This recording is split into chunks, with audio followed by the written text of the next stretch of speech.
Hi, it's Grandma here, the House of 60 Fathers. I'm reading the beginning of the last chapter. Tien Pao is very disappointed. He had gone to the top of the rock and watched all the refugees walk by and didn't see his family. So he has gone back to the barracks, feeling a little depressed and uncertain as to what his future is going to be. Break down the mountains. Tien Pao hesitated long at the door of the barracks. The 60 Fathers were back. He could hear shuffling of feet inside. Someone coughed, but otherwise they were unusually silent, these noisy, loud-talking Americans. It seemed strange to stand at the door of a barracks and that the barracks was his house. Was he supposed to knock or just walk in? In time, Tien Pao remembered Glory of the Republic.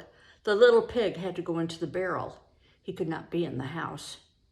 If only they knew, if only he could make them understand that a pig could be proper and that the Glory of the Republic was a very proper pig. Tien Pao started to tie Glory of the Republic to the barrel. Across the yard, he eyed the closed door. It would make it all the harder to go in without his pig. Glory of the Republic set up a struggle. He did not want to be left behind in the barrel. Tien Pao picked him up again and with the pig in his arms went back to the door. It seemed somehow wrong that the door of these foreign men was his door too. It really was. They really had adopted him, but as he stared at the closed door, Tien Pao felt so sad and forlorn that it made his throat ache and his eyes feel tight and tired. He whispered to his pig, trying to get up courage to push the door open. He wished someone would come so he could go in with him. He turned hopefully at the distant sound of a motor, wanting it to be a jeep with some of the men. That would make it much easier. But the distant motor was a fighter plane. It glinted silver in the late afternoon sun as it slid out of the sky down to the far end of the distant airfield. It was exactly like the plane the Lieutenant Hamsun had gone down in. Then, under the motor sounds was another sound, nearer, and this was a jeep. It turned from the road into the drive and raced toward the compound. It was the doctor. Oh, he'd forgotten. And now the doctor had driven out to the rock all for nothing. Tien Pao almost shoved the door open to plunge into the room, but he had Glory of the Republic with him. Tien Pao felt cornered. He turned to face the doctor. And here's a picture of Tien Pao with the pig and the jeep with the doctor in it. The doctor was not alone in the jeep, but the sun's reflection on the windshield made it difficult to see who was with him. It wasn't the interpreter. Could it? Was it? It was! It was his yellow-haired airman, his river god. The doctor had brought the airman from the hospital to see him. That was the surprise. With a yell, Tien Pao flew to the jeep. He all but dropped Glory of the Republic. Lieutenant Hamsun! Lieutenant Hamsun! He was proud he could shout out that name. The doctor had got out of the jeep, but Lieutenant Hamsun was slow. His leg must still be stiff. Tien Pao could not wait. He leaped into the jeep, slid over the seat, laid his head against the man's chest. Lieutenant Hamsun. Oh, they had no words, but now they'll be able to talk through the interpreter, tell each other all the things they wanted to tell each other, that long day in the cave, that night in the mountains, and all the things that had happened since. Tien Pao was so excited he couldn't hold still. He pulled away, proudly showed the airman his uniform. He laughed excitedly and even pulled out the wad of yen to show to the lieutenant. Lieutenant Hamsun said something, but it was suddenly completely lost in the crashing roar of a fighter plane that had seemed to come from nowhere and was skimming tightly over the roof of the barracks. It flashed like silver fire along the roof and was gone on its own roar. Even so, in that flash of a moment, the pilot of the plane must have seen and recognized Lieutenant Hamsun in the jeep, for the plane had waggled its wings and Lieutenant Hamsun had waved at the pilot. Tien Pao stared after the plane with amazed mouth wide open. The interpreter and some of the 60 men came running out of the house, but Glory of the Republic had scuttled under the jeep. It is called buzzing the barracks, the interpreter called out to Tien Pao in Chinese, proud of his knowledge of such things. Tien Pao hardly heard him. He stared toward where the plane had disappeared, almost in the wink of an eye, that quick, that fast, and now there stirred in Tien Pao a great new idea. What do you think that great new idea is?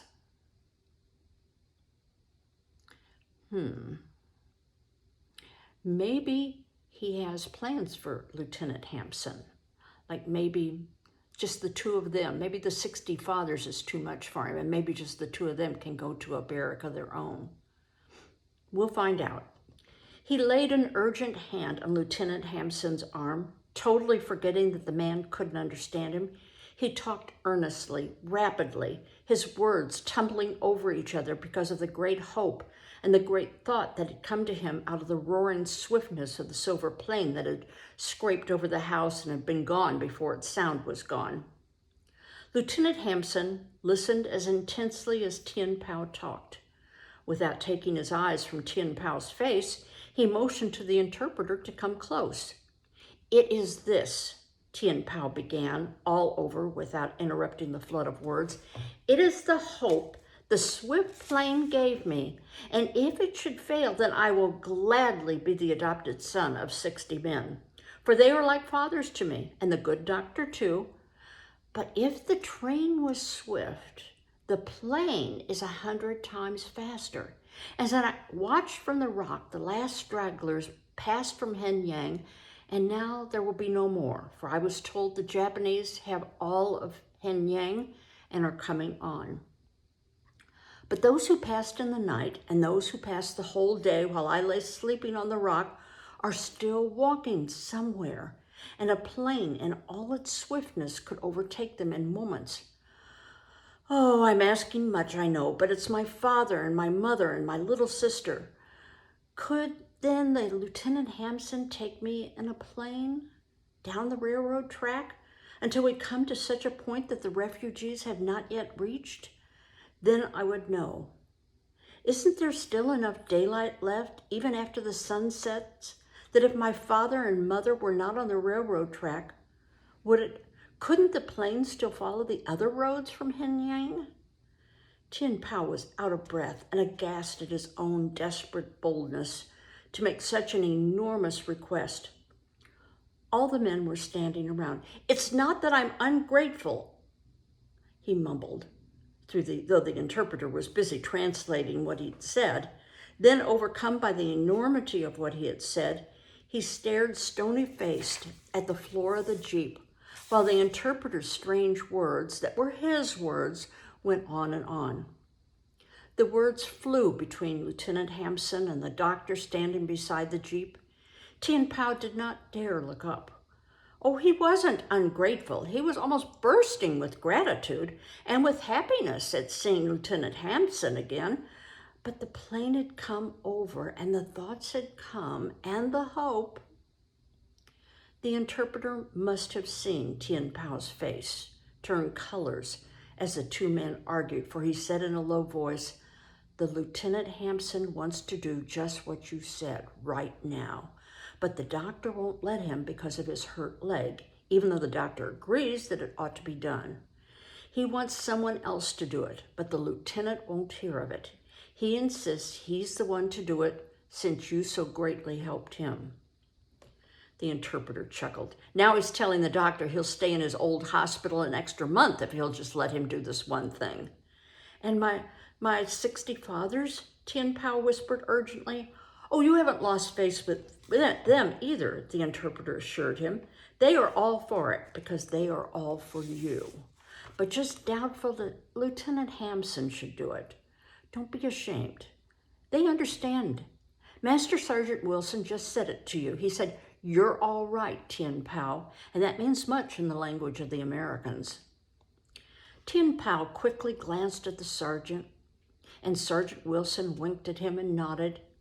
At that moment, the doctor suddenly shoved Tien Pao over, got behind the wheel of the Jeep. The Jeep roared, Glory of the Republic shot out from under it, But Sergeant Wilson caught the little pig neatly between his legs and handed him to the interpreter, who got into the back seat of the Jeep. And there he sat with the pig in his lap. Tien Pao sat between Lieutenant Hamsun and the doctor, and he could have wept. So great was his relief. To prevent it, he started babbling to Lieutenant Hamsun, telling him all the things he had wanted to say from the first day they'd met. The interpreter leaned over Glory of the Republic, listened, translated. They had so much to tell each other that without Tien Pao's noticing it, they'd arrived at the airfield. The Jeep stopped, and there stood a small plane near a building. Lieutenant Hamsun climbed carefully down from the Jeep, limped to the building. That was to get clearance and permission to take the plane up, the interpreter knowingly explained to Tien Pao. The doctor had also gone into the building, but now he came back with a sandwich and milk for Tien Pao and a whole dozen bananas for Glory of the Republic. He grunted at the little pig and teased him with a banana, but then with a quick smile for Tien Pao, he walked away. Lieutenant Hamsun emerged from the building and motioned Tien Pao and the interpreter to the plane. When he noticed the doctor was gone, he almost ran to the plane with Tien Pao. There was enough room for all of them on the small plane. This is not a fighter, this is a Beechcraft, the interpreter explained, but you'll be able to see better, and it is swift enough so that we can easily cover the railroad track and also the 2 dirt roads leading from Hanyang long before darkness falls. Lieutenant Hamsun was busy in the pilot's seat. Glory of the Republic was busy eating the last peel of the last banana, and when the plane's motor suddenly roared, the little pig scuttled between Tien Pao's feet and flattened himself so tightly against the floor. He sounds frightened. Tien Pao almost had to pry him loose. He hoisted the little pig to his lap.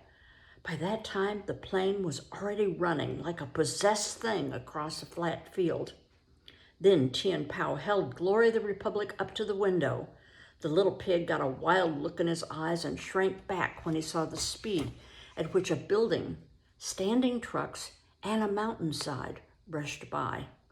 He clenched his teeth down on the banana peel in his first scare. It still hung limply from his mouth, and his scared ears flapped as limply as the banana peel. Tien Pao's own throat felt too narrow and too full, as suddenly the plane bounced up, took another higher bounce, and was a thing of earth no more. Now, just a rooftop was beside them for a second. The next second, the tip of a mountain. But already it fell away, and then there were clouds. Earth had dropped away. Now the clouds, too, fell away as the plane broke through them. Tien Pao clenched his teeth, closed his eyes, for a sickness rose, and his stomach seemed to rush up faster than the plane rushed up from the earth. The interpreter poked Tien Pao, shoved a stick of gum at his clenched mouth, and motioned him to chew hard. Tien Pao dared hardly unclench his teeth for fear his stomach would pop up. He closed his eyes again. Again, the interpreter poked him. Lieutenant Hamsun wanted them to come forward. To Tien Pao's amazement, he could walk over the floor as if the plane were a level, flat, standing thing and not something hurtling through the air. Lieutenant Hamsun motioned Tien Pao to the seat beside him. The interpreter stood behind them, leaning over Tien Pao's shoulder, looking and looking. Now Lieutenant Hamsun pointed down. Tien Pao gasped in surprise. The airfield was gone. Below them was a village. Why, this must be the village where the interpreter had gone to buy him shoes and underwear. They were flying low over the village, following crooked market streets. The street was full of people. It must be market day in the village. Down below, a rickshaw boy was shouting and clearing a path for himself and his rickshaw down the packed street. Tien Pao could see him yelling. A crowd had gathered at the corner of the market street and an alley. They stood around a dentist who had a man in a chair and was pulling his teeth. The man sat, head tilted back, his agonized eyes stared into the sky. Tien Pao looked down into his wide-open mouth. For a moment, it was as if he and Tien Pao were staring into each other's eyes. Tien Pao gave no thought to the man, but hugged himself in utter relief. Oh, it would be easy if he could look into a mouth. Even though it's just a flash, he could surely recognize his father and mother, for that would not take a flash. He hugged himself again. He saw so clearly, even though it was just for a moment. It would need only a moment, an instant. Already the village was long gone, and now below them stretched two narrow steel bands glinting in the rays of the evening sun, the railroad track. But it stretched empty, straight, and deserted before them. Lieutenant Hamsun will first fly along the railroad toward Hengyang as far as it is safe to go, the interpreter explained beside Tien Pao's ear. Then he'll turn and fly in the other direction until there is not a single refugee anywhere along the track. Tien Pao nodded, leaned forward over the pig in his lap. Glory of the Republic began finishing the banana peel he found clenched between his teeth. The little pig was already used to flying. Tien Pao laughed. He was laughing. The sickness was gone with his laugh. His stomach had slid back to where it had always been and where it belonged. Oh, flying was wonderful and effortless and easy and swift. Down below the railroad track lay absolutely empty, and now the plane rose higher, still higher. Then far below them, far in the misty distance, rose a town, row on row of roofs. A silver ribbon coiled crookedly through the town among the straight rows of buildings. But where the river crawled, the blackened buildings had no roofs, yawned empty at the sky. Tien Pao gave a start of recognition. Hengyang? Lieutenant Hamsun nodded. The plane was banking, turning, and now it flew away from Hengyang, flew back along the empty railroad track. Again, that start of recognition jerked Tien Pao upright. Why, there already was the rock on which he'd watched. They were back. It was unbelievable, the speed of an airplane. Here they were back, even on a train. It had taken a whole night. And on foot. Oh, his father and mother could have walked days and nights on end. But the airplane in moments would overtake all their walking. Tien Pao leaned hard over his pig, sat rigid, eyes riveted on the two steely ribbons of track.